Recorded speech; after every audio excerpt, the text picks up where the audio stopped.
Aren't you going back to bed? No, I'll just sit up for a bit. I'm feeling a bit blue. Anything you'd like to talk about? No, you need your sleep. It's nothing important. Just this feeling that my life's a gaping sinkhole and I'm just marking time while the flower of my youth rots on the vine. What do you do if you have a lot of thoughts just bouncing around in your head like, oh, I don't know what I'm going to do. I just feel down in the dumps. I'm depressed. I don't know how to get myself going. There's just no motor there.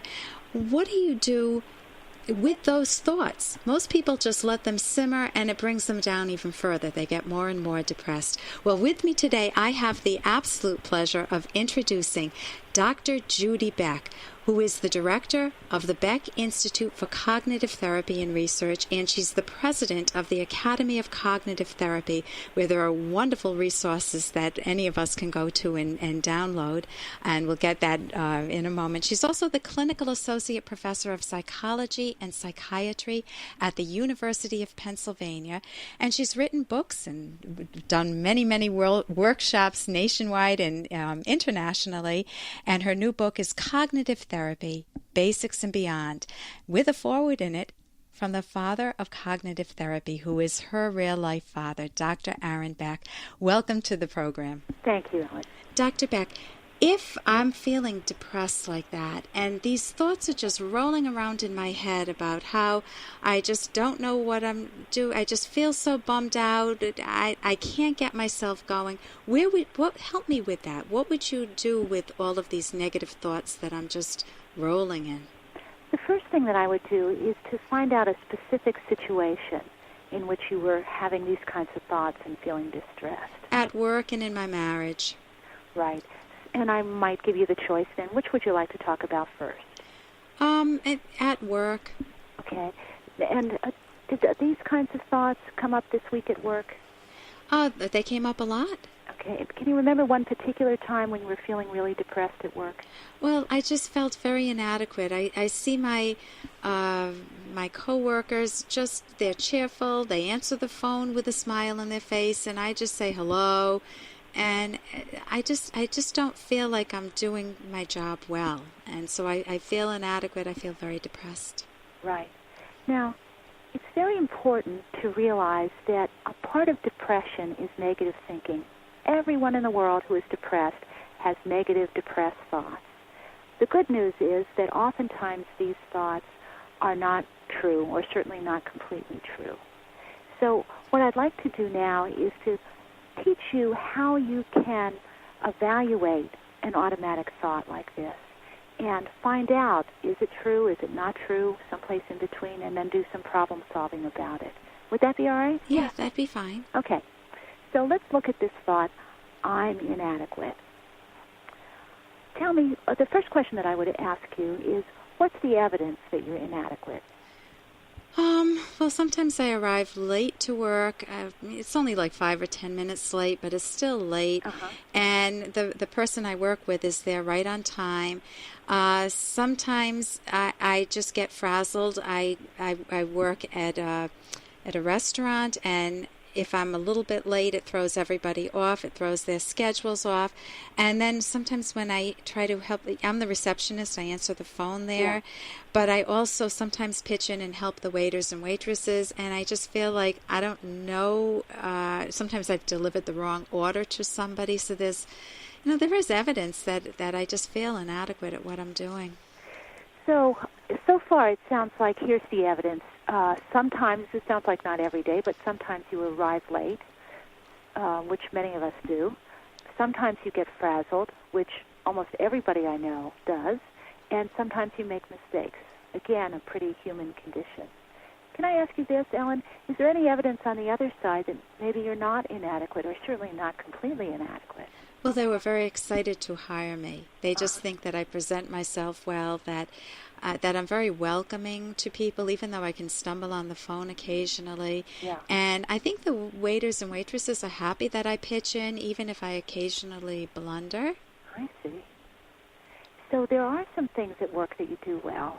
You present well, and you're welcoming, which is probably, am I right, the most important part of your job? Right, and I'm very good with children. Oh, and you get a lot of kids at the restaurant? It's not later evenings, but during early evenings and on weekends, yes, we do. Well, how important that is, and I have to tell you, not everybody is good with kids, especially in a restaurant. Oh, I just get down on the floor with them sometimes and play, and I have a lot of fun. And it sounds to me as if, from what you're saying, even if you make mistakes, the waiters and waitresses are actually glad for your help, which I imagine they wouldn't be if you were doing a totally inadequate job. No, you know what happened the other day? Someone got really angry with me because I delivered the wrong meal, and not only did the customer get angry, he got angry, but the waiter got really angry at me too. So I wonder, is it possible that you're preoccupied with that incident and you're not recognizing all of the other things you did well that week? That day? Oh, that's absolutely going on. But how can you not? I mean, if somebody yelled at you, isn't that the only thing that comes to the forefront of your mind? Well, it's very normal for it to come to the forefront. But another thing that you can do for yourself is to say, okay, so that's true, but let me look at the entire picture. What else did I do today? What else did I do this week at work? Do you see how it's not really realistic just to look at one situation? It's so important to look at the whole picture. So you're saying that if I let my mind focus on the things that I just take for granted, they kind of go into the background for me, all the good things? Right. That would help me? I think it really would help if you recognized all of the good things that you're doing. How would I do that, though? Well, one thing is to be conscious as you go through the day of the things that you're doing okay. And my guess is that there are dozens and dozens and dozens of those things. So let's say a customer comes in and you greet them nicely. It's very important for you to say to yourself, okay, I did that well. Let's say you help a waiter out and you don't make a mistake. It's important for you to say, okay, I did that well. And go through your work day recognizing all of the things you're doing, not just the mistakes. Okay, and I think that would help me. I'm with Dr. Judy Beck right now, and Dr. Beck, we've been illustrating. How would you phrase it, what we're doing? We've been evaluating an automatic thought that you've had, a negative, depressed thought that's making you feel really bad. And when we evaluated and looked to see how accurate it is, we've actually found out that it's not accurate. Right. It was way off base. I played the role of a waitress. And basically, you help me see that if I collect evidence that even though my mind is riveted to the negative incident that week, if I collect all of the evidence, I'll see that I'm very competent and I'm very good at what I do and I'm well liked. And you don't want to take that one negative in your day and let it pull you down into a depression. That's exactly right.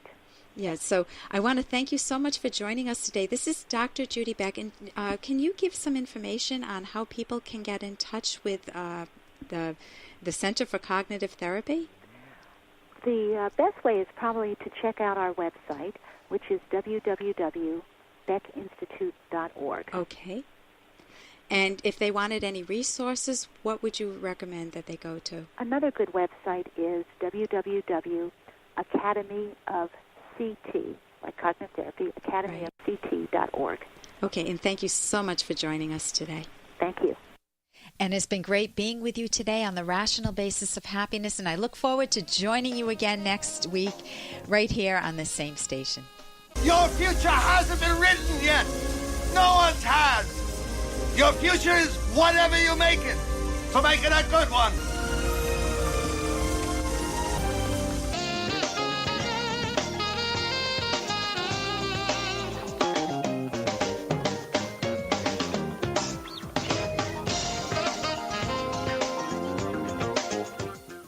Here's an excerpt from The Selfish Path to Romance by Dr. Ellen Kenner. A romance killer is the joy killer of living in fear or with chronic anxiety. Say you were profoundly hurt by a failed love relationship and you promised yourself, I'll never let anyone get that close to me again. The pain is too great. You may falsely have concluded that suffering is the essence of life and that all attempts to achieve values and your own happiness are doomed. By withdrawing from life and living in fear of being rejected, you lower the risk of future failure or hurt, yes, but you pay a terrible price. choice to live without taking reasonable psychological risks like pursuing personal goals and values, without learning how to cope well with setbacks, puts you in an emotional vacuum. Living means pursuing values. Pursuing values is the essence of life. Take steps, even if only small ones at first, to go after what you want. You can download Chapter 1 for free at drkenner.com, and you can buy the book at amazon.com.